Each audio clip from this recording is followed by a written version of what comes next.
Europe Midi, Fabienne Lemoyle.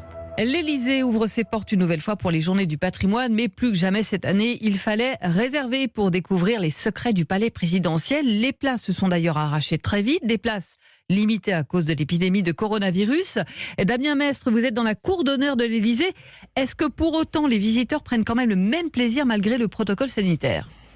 Ouais, la seule différence, c'est que cette année, le sourire émerveillé des gens à la sortie, il est dissimulé derrière un masque, mais pas de doute, entre les dorures, la garde républicaine et puis bien sûr le bureau du président, ça fait toujours son petit effet quand on découvre pour la première fois. On se dit que c'est quand même des bâtiments qui datent de plusieurs siècles et on sait qu'il y a pas mal de beaux mondes qui sont passés par là. Enfin, personnellement, je trouvais ça émouvant. Alors, il y a aussi les puristes comme Josie qui ne rate pas une seule édition des Journées du patrimoine et qui a un avis bien tranché.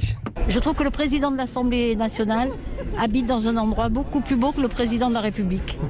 Mais puristes ou pas, tous l'admettent, le Covid est plutôt une bonne chose finalement. Il y a 4 fois moins de monde que d'habitude. 2500 personnes par jour seulement sont autorisées à visiter le palais. Cela change des interminables files qu'on a l'habitude de voir ici. Et là, il n'y a personne par rapport à ce que ça a pu être l'an dernier, quoi. C'est appréciable. Puis bon, tout le monde fait attention, on n'est pas les uns sur les autres, c'est bien.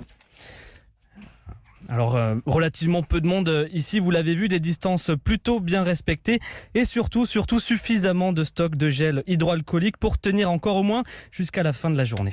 Damien Mestre dans la cour d'honneur de l'Élysée pour Europe 1.